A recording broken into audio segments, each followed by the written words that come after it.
this is Shweta from Dharamshala Animal Rescue. Hi everyone, this is Amy with Primates Incorporated and ReelTime Animal Rescue. Hello everyone, this is Becky, a Blue for the Horse-Linkshire Misfit Mustangs. ReelTime Animal Rescue with Julie McLaughlin of Indiana Skunk Rescue.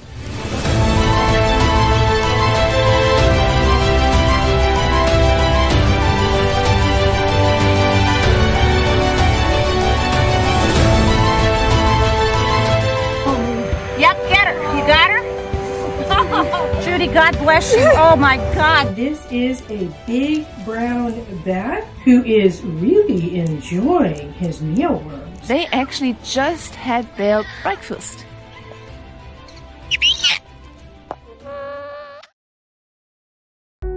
Hello and welcome. I'm Krista Embry, founder of ReelTime Animal Rescue and Compassion Education Connect and Inspire.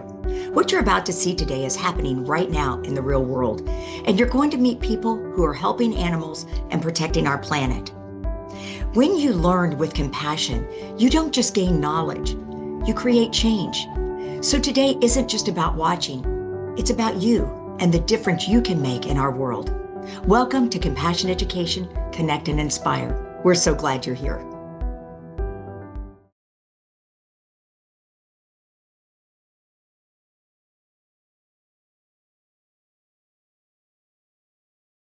Welcome back to a compassion education class with Mr. O. That's of course me. And today our lesson is about vertebrate biology, which at least half of you, if not 3/4 of you, have already taken a course from me called Vertebrate Biology, an introduction to vertebrate biology. But this is a different class. It has new content, so get ready. We are going to learn about vertebrate biology. So bear with me as I share my screen as usual. And I will ask one of you to unmute yourselves and let me know when you see the greenness on the screen. And a bunch of animals behind it. Let me know if you can see it. Excellent, fantastic, fantastic. Okay, so here we are. This is a wildlife biology class with me in which we are going to learn about vertebrates. And so behind on the screen is a selection of different vertebrates. So raise your hand and unmute yourself if you can identify 2 vertebrates that are on the screen. Try to be as specific as possible. So whoever wants to be first, unmute yourself and identify 2 vertebrates that you know about. Adelie penguin. An Adelie penguin, okay. Let's see, I think it's actually a Gentoo penguin, but very good, it's a kind of penguin. Okay, go on. And one more. Fossa. There is a fossa on there. Well done. That is one of the brownish vertebrates on the screen. Okay. Did the classroom from Norwich want to participate and answer 2 vertebrates that you know by their name? A hoopoe. A hoopoe. Very good. That is a vertebrate that is orangish with some black and white. I'm not telling you which one it is because you already know what it is, but if the others don't know what a hoopoe is, there is a hoopoe on this screen. And one more. Gray falcon. There is there? I'm trying to think. Oh, okay, there is a kind of falcon. It's not that one. This one is actually a prairie falcon from where I'm from in Kansas in North America, but it is a kind of falcon. Does anyone else want to have a guess at another kind of vertebrate? Let's see, there we go. If not, that's okay. So we have lots of vertebrates here, and the vertebrates are the animals that have a backbone. And that is the basic definition of what makes a vertebrate a vertebrate. So a backbone is a series of bones that runs down the neck. We actually have a vertebrae column as well. And the vertebrates are classified in 5 major groups. We have the fish, the amphibians, the reptiles, the birds, and the mammals. These are the 5 major groups of vertebrates, and they all are united because they have a backbone. They have a bunch of vertebrae on their back that makes them vertebrates. So if we rewind and look at all the animals on the screen, there are different kinds of fishes, there are different kinds of amphibians, reptiles, birds, and mammals. Okay, so we got fish, amphibians, reptiles, birds, mammals. These make up vertebrates. And now we're going to go ahead and take a look at a bit of taxonomy, because you know that Mr. O really likes his taxonomy. So this right here is how we classify animals as biologists. We put them into a group that is biggest at the top, and as it keeps going down, down, down until you get to species, it gets more specific. It gets more individual. So one of you identified a hoopoe or a fossa. Well, that is a specific kind of species, but that species at the bottom belongs to a genus, which belongs to a family, which belongs to an order, class, phylum, until you get to the top of kingdom. And the kingdom that all of these things belong to is Animalia, which obviously means the animal kingdom. The animals that are in the kingdom are all united because they have the animal life. But underneath them, there is phylum Vertebrata, which looks like vertebrate. So that is where we get this group from. But what we're looking at today in this vertebrate biology class are the 5 major classes of vertebrates, which are, as you can see on the screen, fish, amphibians, reptiles, birds, which are in Latin, we say aves or aves, and mammals. But if you look at it, other than fish, I actually use the Latin names, which are amphibia, which looks very much like amphibian, reptilia, which looks very much like reptile, mammalia, which looks like mammal, and then the other one, which was aves or aves, however you want to pronounce it if you're American or British. And that one may look like the word aviation, which means flight, and that, of course, is the class of birds. Now, you might notice that I put fish times 3 because actually fish are a very large group of vertebrates, and there's actually 3 different kinds of fish. And today we're not going to talk about them. I personally am not a fish expert. I would like to learn with you maybe at a future class all about fish. But today we're going to focus more on the amphibians, the reptiles, the birds, and the mammals. So with that being said, we have an activity, and this is a new activity called True or Unique, the game where all statements are true. So this is a very tricky sort of game because we might be used to the thought true or false, where you have to identify which one is true and which one is false. Well, that's not what we're playing today. Today we're going to learn about things that are true versus unique. And so in green, it says the game where all statements are true. So what I'm going to do is I'm going to show you and read you 4 statements that are all true.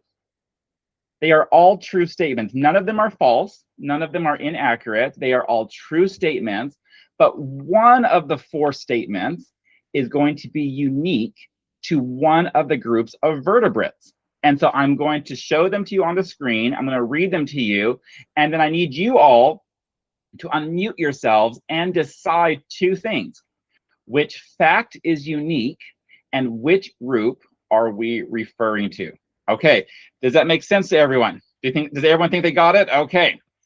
Now give me a second. I'm going to try to enlarge my little side panel so I can see all of the hands that may be raised up. Don't worry very much in this class about raising your hand.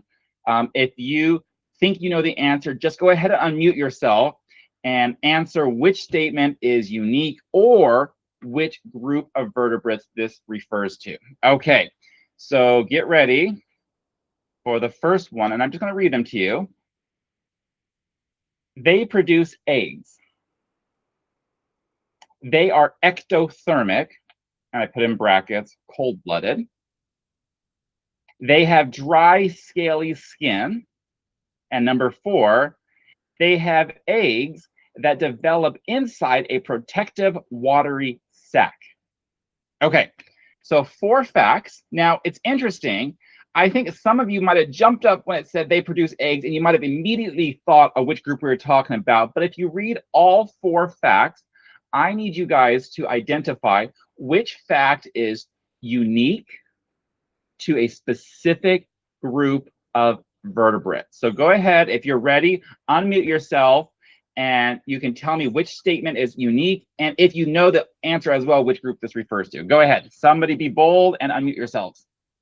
It doesn't refer to reptiles. Okay, you are correct. The class from Norwich got it, that these four statements refers to reptiles, because reptiles do all four of these things. Now, would somebody else like to guess which one is the unique statement, which means it only belongs to reptiles, but not to all the other ones? Okay. Sentence number 2. Sentence number 2. They are ectothermic, which means they are cold-blooded. So this is an absolutely true statement, but it is not unique to reptiles. So 2 is true for reptiles, but they're not the only vertebrate group. Okay, somebody else. Statement number 4. Statement number 4. They have eggs that develop inside a protective watery sac. Well, this is true, obviously, for reptiles. I told you these are all true statements, but this statement is actually true for other groups of vertebrates. So is it number 3? Is it number 3? They have dry, scaly skin. I need a bell. Ding, ding, ding. That is correct. Well done. The unique statement that pertains to reptiles is the fact that reptiles are covered with dry, scaly skin.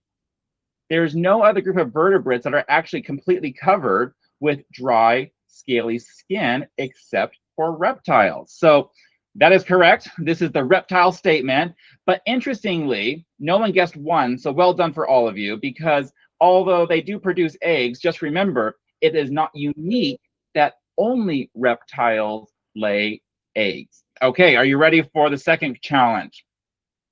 Okay, here we go. Okay, I'm going to read them all to you at once, and then whoever wants to unmute themselves and guess, be bold. Okay, they are endothermic, which means they are warm-blooded. They produce hard-shelled eggs. They have feathers. They have a 4-chambered heart. That means their heart is divided into 4 segments. Now, as a reminder, all 4 of these statements are true, but which one statement is unique to one of the groups of vertebrates? Who's going to be the first one to answer? Statement number 4. Okay. Statement number 4, they have a 4-chambered heart, which is true for one of the groups of animals and another group of vertebrates. So number 4 is not the unique fact. Does. And that is birds. Okay, so we had 2 shout outs at the same time. Number 3, they have feathers, and this refers to birds. Well, ding, ding, ding. This is correct. What is unique about this group of vertebrates, the birds, is that they have feathers. There is another group of vertebrates that are warm-blooded. There are other groups of vertebrates or other individual vertebrates that are not birds that do have hard-shelled eggs. And there's another group of vertebrates that has a 4-chambered heart, but only birds have feathers. Okay, well done. Now we're ready for challenge number 3. I think we have 5 more coming up. Okay, I'm going to read the statements, and same thing, be bold just to unmute yourselves and guess. Ready? Number 1, it says they endothermic. That is a grammatical error, so we'll just have to forgive Mr. O and realize I was trying to say they are endothermic. And this time I did not put in brackets what endothermic means. They breathe with lungs. They have a 4-chambered heart. They produce milk from mammary glands. Mammals, of course. Well, that was kind of a giveaway, especially which was the unique statement. Which statement is unique? 4. Number 4. So mammals are endothermic, which means that they are warm-blooded. They breathe with lungs, but actually so do many other vertebrates. They do have a 4-chambered heart, just like the birds that we just saw in the last one. But uniquely, mammals produce milk from mammary glands. This is a unique characteristic that only the mammals and not the other groups of vertebrates have. All righty, we're flying through these. Okay, ready? They have 2 hind limbs. They are endothermic. Their lungs are connected to air sacs for one-way breathing. They lay eggs. Who knows which statement is unique and what group of vertebrates I'm talking about? Fish, maybe? Okay, fish. So fish, to start with, they don't all have hind limbs, which is like the back appendages, legs or something like that. They don't all have that. And fish are not endothermic, which means that they're not warm-blooded. Okay, so who would like to guess again? Which statement is unique and which group of vertebrates are we referring to? Obviously, the questions get harder as we go on in this challenge. Okay. Any guesses out there? Sentence number 3. Sentence number 3. Their lungs are connected to their air sacs for one-way breathing. Well, I'm going to reveal to you that this is the correct unique answer. But which group of vertebrates are we referring to? Is it amphibians? It is not amphibians, because amphibians also are not endothermic. They're not warm-blooded. Amphibians are cold-blooded. So which group could this be referring to? This is referring to birds. So even though we already had birds, this is another set of statements that says that birds have 2 hind limbs. Those are their legs. They are warm-blooded. Their lungs are uniquely connected to air sacs for one-way breathing, and they lay eggs, but only statement number 3 is unique to birds. All the rest are shared by other vertebrate members. Okay, so this is definitely birds. Now let's go on to, I think we have 2, maybe 3 more. Okay, they undergo metamorphosis. Most have 4 limbs. They have moist skin, which helps them to respire or to breathe. And they lay eggs in moist places. Which statement is unique and which vertebrate group is this referring to? Statement number. Sorry, you muted yourself just before you said the number. Which statement? 4. Statement number 4, they lay eggs in moist places, which is true for whatever group we're talking about, but it is true for one other group as well. So it's not the unique statement. Is it amphibians?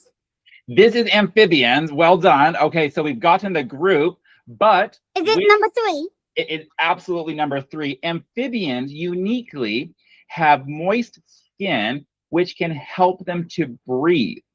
Now, they might also have lungs or some other breathing mechanism, but amphibians of all the vertebrate groups are the only group that can breathe with the help of their skin. Now, just wait for 1 minute. I think somebody's trying to join the class. Give me a second to stop sharing my screen.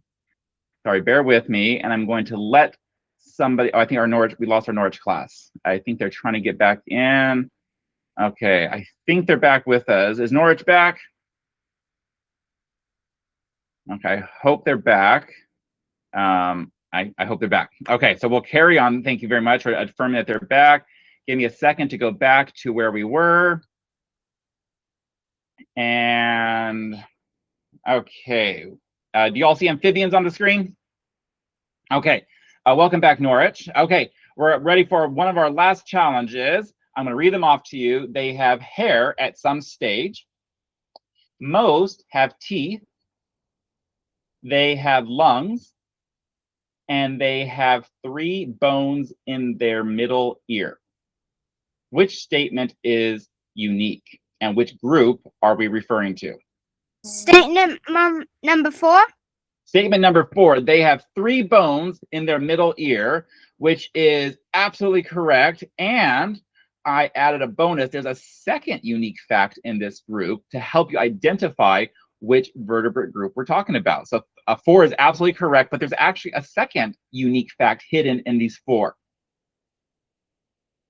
Anyone want to guess? Statement number 1. Statement number 1, well done. They have hair at some stage. So, which group of vertebrates have hair at some stage and have 3 bones in their middle ear? Which group is this referring to? Middle ear? In their middle ear. We'll talk about this later. If you don't know, go with statement number 1. Which group of vertebrates have hair at some stage? Let's go with mammals. What was that? It is absolutely mammals. So this group is the only group that has hair, although some of the mammals will lose hair over time, specifically like the dolphins and the whales. But mammals also uniquely have parts of their ear. They have the external portion, but they also inside have 3 tiny bones, the smallest bones in most mammal bodies, that help with hearing. That's a very unique fact, although many other vertebrates may have teeth and also would have the breathing apparatus called lungs. Okay, oh, that was it. That was our last challenge. So well done. I hope you all put your thinking caps on and started to think not just what is true and what is false, but what is specific to groups of vertebrates. So we're going to look at one more slide before I stop sharing my screen. And some of you may have seen this before on a previous class, but I just wanted to highlight the large numbers of vertebrates in each group. So mammals are actually the smallest group of vertebrates with approximately 6,000 representatives, 6,000 species. Amphibians are next with about 9,000. Birds are next with about 10,000. Reptiles outnumber the birds by about 2,000, so 12,000 total. But remarkably, the largest group of vertebrates are the fish. There's approximately 33,000 different species of fish. So altogether, roughly, what is this, about 70,000 vertebrate species roughly, which is just absolutely incredible that there's this many vertebrate species. Okay, now with that being said, I'm going to stop sharing this portion of my screen, go back to just me, myself, and give me a second to change my camera view. Okay, so here we go. We just had a very quick fact activity to understand what vertebrates are and the major groups of vertebrates. So in summary, what makes a vertebrate very unique is their backbone, or their vertebrae as we call it. Vertebrates are divided into 5 major groups: fish, amphibians, reptiles, birds, and mammals. Fish, of course, as we talked about at the beginning, are actually divided into 3 different groups of fish, but they're all in the fish category. And amongst the different groups of vertebrates, there are things that make each one very unique. So at this point, we're going to turn over from learning just some facts and having an activity to looking at some real live animals in order to start to understand what makes different groups of vertebrates the same and what makes them different. So we're going to start off with a very simple one that is right here in a box. Some of you have already seen this guy many times already, but oops, he just hopped out. So he hopped out, and this is not a frog that you might have guessed by me saying hop out. This is back to one of my baby bearded dragons. So here he is. Okay, I'm going to try to hold him up and see if the camera will focus on him. So somebody go ahead and shout out which group of vertebrates a bearded dragon belongs to. Reptiles. Reptiles, absolutely, well done. So reptiles. So I'm just going to quickly talk you through, and while I'm talking you through, I forgot to change and put on my better camera, which is right here. So bear with me for just a few seconds. I'm going to share with you so you can see our bearded dragon reptile friend a little bit better. So give me a second to plug in my other camera. And we're going to get this all set up so you can see this amazing guy a little bit better. So here we go with my other camera angle. Okay, do you see the lovely white table?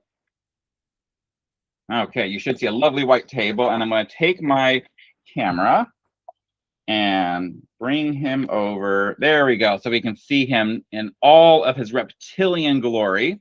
So here he is. This is a reptile.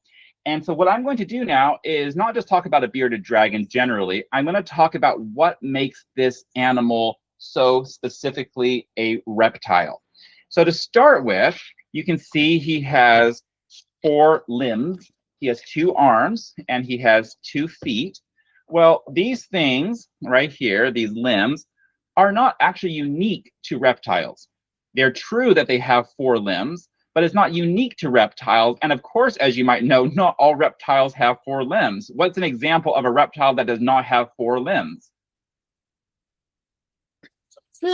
Slow worm. A slow worm. Anything else of the reptilian family that does not have any arms and legs?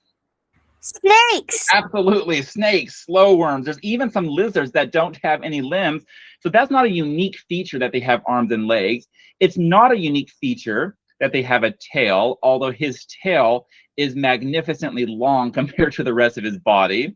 It's not unique that he has a head or that he has eyes or that he has a nose. These are all features shared by many, many other animals. But what is unique to reptiles is the fact that they are covered in dry, scaly skin. And it's important that I'm emphasizing dry because there are other vertebrates that have scaly skin that covers their body. Can somebody tell me which group of vertebrates also have scaly skin covering their body? Fish. Fish, absolutely. The biggest group of vertebrates, almost all of them are covered with scales, but reptiles uniquely do not have wet scales or wet skin or moist skin. They uniquely have dry skin. So that's a unique feature of reptiles. And it's actually, to be honest with you, when I was coming up with the activity, it was a little bit difficult.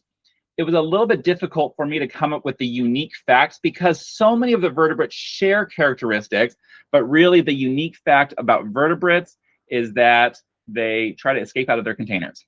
No, lots of other animals do that. The unique fact is that they have dry, scaly skin. Now, another unique thing about reptiles, but is shared with other groups, is the fact that they are ectothermic. Ectothermic. Does anyone know or remember what ectothermic means? What does ectothermic mean? Does anyone know? If not, I will reveal to you that ectothermic means that they are cold-blooded, which means that their body is not capable of generating heat to warm themselves. So they are going to be whatever temperature is on the outside.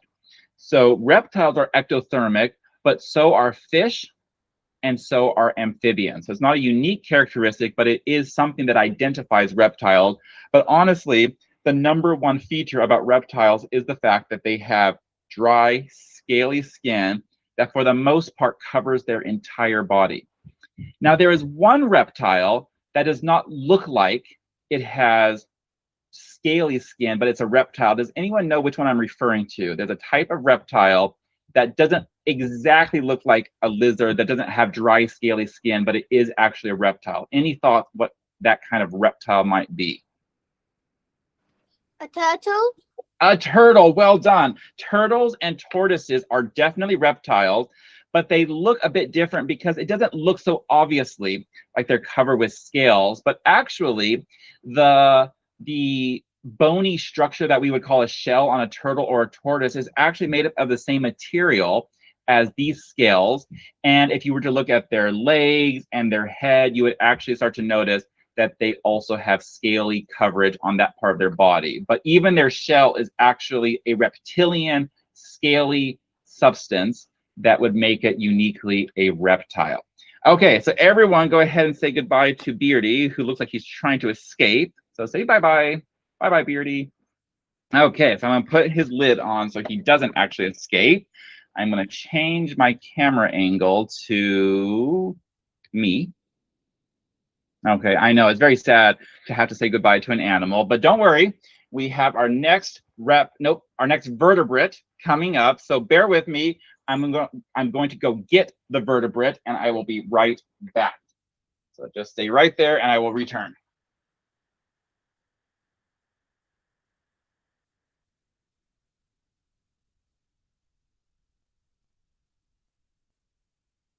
Okay, well, here is our next vertebrate. This is certainly not a reptile, right, Heather? Okay, and Heather, we might only get a few minutes with her because she does not necessarily want to be on display for you all to see. So stay with us. Okay, so somebody shout out, which vertebrate group does Heather belong to before she disappears? Okay, Mammals. she's a mammal. So she has run off. That's about as much of a mammal as you're going to see right now. What is the unique characteristic that Heather, our cat, has that is really unique to mammals? She has fur 100%. And even though we can't see her because she ran away, that is the unique characteristic that only mammals have, that they're covered with fur or hair. And she was covered completely with hair, with fur. But also, of course, the females will nourish their young with milk from a gland on their body called mammary glands. And that is another unique feature that only mammals have.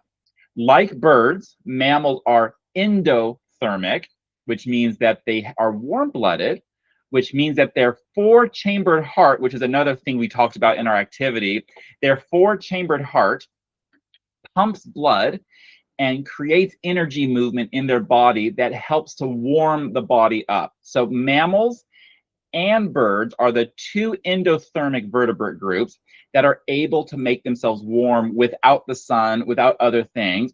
And so that is a unique characteristic to both mammals and to birds, not just mammals and not just birds. But reptiles, amphibians, and fish are not warm-blooded.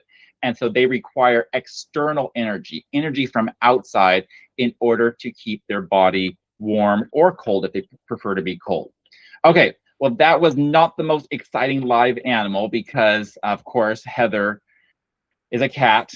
And as a cat, actually, as a mammal, one of the characteristics of mammals is that their brains, their neurological development is much more advanced than fish, amphibians, reptiles, and even most birds. And so they're also very smart and clever, and they know what they want to do. And Heather did not want to be here with us. So we're going to go ahead and say bye-bye to Heather, even though she's not here with us. And we're going to go on to our next live animal. So once again, just bear with me. I will be back. I'm just going to turn my camera off, and I will be right back.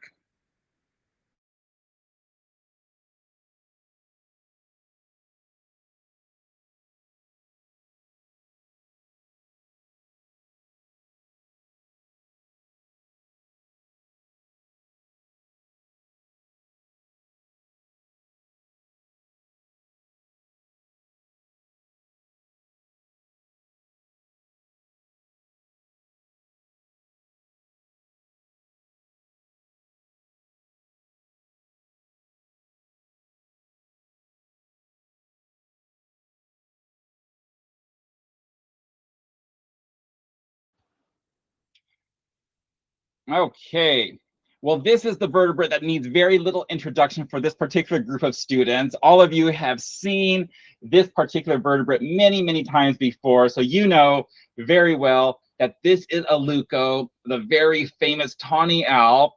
But which group of vertebrates does a leuco, the tawny owl? Birds. Absolutely, 100% birds. And birds are probably the most impossible to confuse with any of the other vertebrates. You know, some reptiles and amphibians can be, you know, they can look similar. They can look like they're almost each other. Some fish can look a little bit like an amphibian or like sometimes like a snake. Some mammals can look a tiny bit like reptiles, but birds are uniquely identified because the thing that covers birds is feathers, and only the group of vertebrates called birds are covered with feathers. Nothing else in the vertebrate world has feathers except for birds. Now, birds are also like mammals. They are warm-blooded, and that means that their heart is able to pump with the four chambers, pump blood throughout the body and keep the body warm. But in order to do that, birds and mammals need to take in a lot of energy through food in order to keep their body running. So you know a lot about a leuco. You know he's an owl. You know he's an expert hunter. But as an owl, he hunts very well. His sight with his huge eyeballs his sound, which is hidden, his ears are hidden beneath his feathers, but they are extraordinary for getting him the ability to hunt very successfully. But as birds like Aluko, as they get older, they actually have a harder time keeping up with the demands of energy because it is very expensive to be warm-blooded and need to take food in all the time, especially if you're a meat eater, a carnivore who has to catch their food. So Aluko is a tawny owl, and in the wild, this is a wild type of owl that you would find here in Great Britain, you would find it across Europe.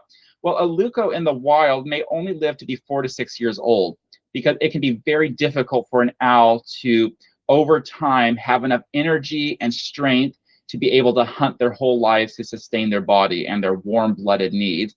But in captivity, if we keep feeding him properly, he may live over 20 years. So it's just an illustration that when you are warm-blooded, you have more function.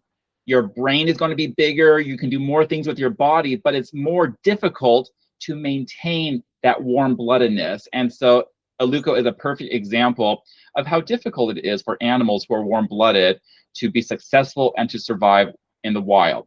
Now, I don't know exactly what he's looking at. Oh, he's probably looking at Heather the cat, who's somewhere over there. But I'm going to bring him up to my head just so you can see as a demonstration. Can you see when we are side by side, his head is almost at the same level as my head? Can you see his eyeballs? There we go. We can see one eyeball. His eyeball, even just on the outside, is actually bigger than my eyeball. Because owls have humongous eyes, and their eyes are so big that in this head of his right here, about 70% of his head is filled up with his 2 eyeballs. There he is. He's looking right at me. Can you see that his eyes are actually bigger than mine, even just from the outside? But on the inside, they're even bigger. So Aluko has big eyeballs in order for him to be a very good nighttime nocturnal hunter. And so even though Aluko himself is going to be a captive owl, he doesn't need to hunt for himself. He is still demonstrating, if you can see his eyes, come on, buddy. If you could see his eyes, he has himself turned around right now, that he is going to be very able to be active at nighttime and be able to see remarkably well, even with very, very low light conditions. Okay, so we are actually rapidly coming to the end of our class because, wow, time goes very fast, but I'm going to keep Aluko right here on the glove, and I'm going to turn it over to you all if you have any questions. Aluko, stay here. Thank you. Thank you, buddy. So if you can't tell, I have him on his jesses, which are connected to his anklets, which go around his ankles. And so this is something that I use so that I can hold on to him and he won't fly away.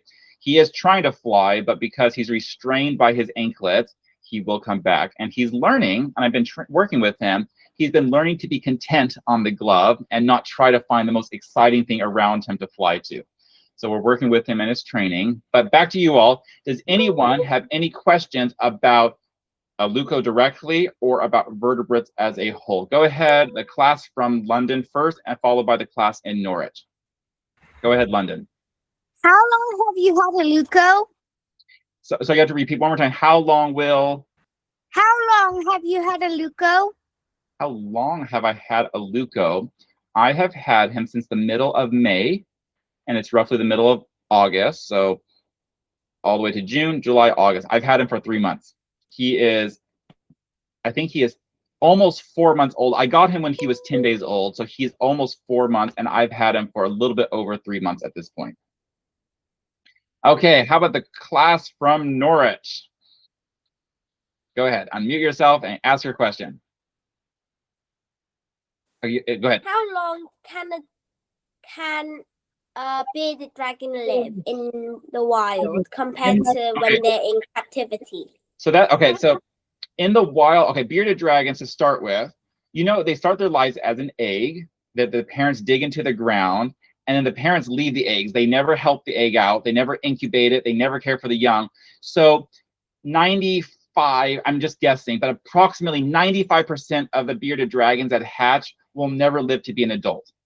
Okay, so if you exclude the 95% that, you know, they just get, basically, they just get eaten by things because they're great food especially for other warm-blooded animals.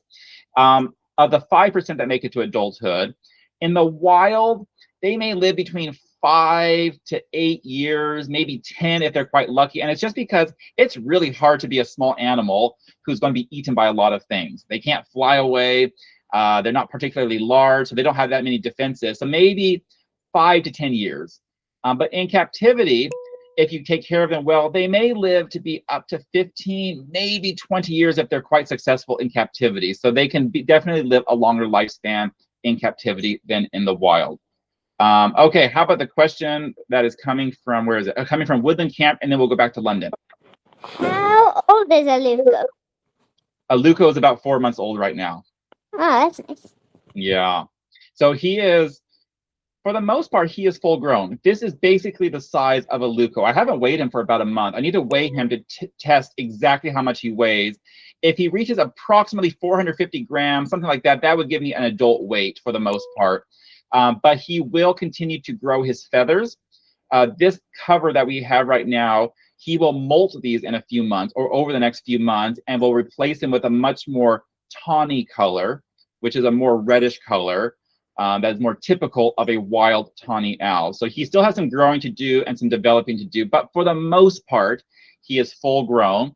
He has not made adult tawny owl sounds though. Right now you can hear one of his sounds. Thank you, Luco. And Luco's going to do that. Thank you. You can hear one of his sounds, kind of that cheeping sound, but he has not made the typical tawny owl sound that you may hear in the wild. So that is also telling me that he is not fully grown up yet. Okay, so we're going to go to Cambridge and then back to London and then back to Norwich. So Cambridge first for your first question. Do you know what is the most abundant type of vertebrate in the wild? Oh, that's a good question. What is the most abundant type of vertebrate in the wild? And the main answer is, off the top of my head, I don't know, but I'm going to have a guess. And then because you asked that amazing question, I want everyone on this classroom call to take this as a homework assignment and try to figure out what is the most numerous vertebrate in the world in the wild. My first guess is the brown rat. That's my first guess, because the brown rat is extraordinarily numerous on the land. It's just spread to all the continents. It's living on ships. It's living in places.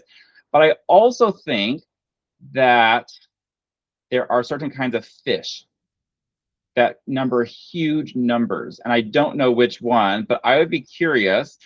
I'm going to do some research myself. Thank you for bringing up that question. And I want all of these 4 classrooms that are on this call today to take this as a homework assignment. And next class time, which I think I have a class next week or 2 weeks from now, next class, I want you to report to me what is the most numerous vertebrate species in the wild, and we'll figure out what it is all together.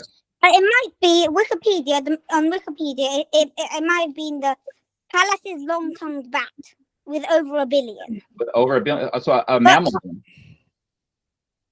Fantastic. Well, I want everyone to look it up and confirm that that is the most numerous vertebrate. And at our next class time, we will discuss that more. But the most numerous vertebrate is like a genus of fish that lives in the sea with over 1 billion.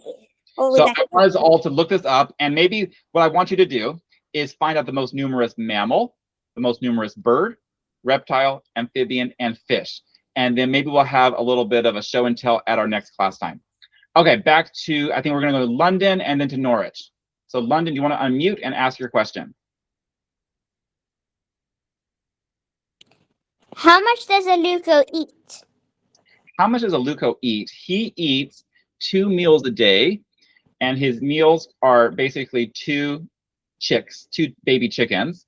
So that is how much he eats every day. Sometimes he eats a little bit more, sometimes he eats a little bit less. Okay, how about we go to Norwich and then the upstairs London school if they are ready. So Norwich first.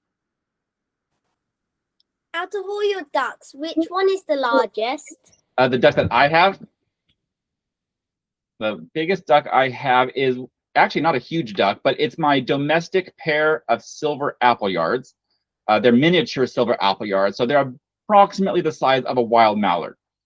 So it's not the biggest domestic duck by any means, and it's not the biggest duck, of course, in the world. But yeah, that is my biggest duck that I have.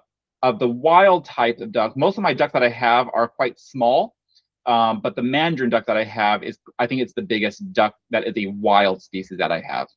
It's approximately the size of a luco, obviously a much smaller head, but approximately the size of a luco. The body shape is about the size of a tawny owl. Okay, did the London upstairs have an additional question? How much does a luco sleep?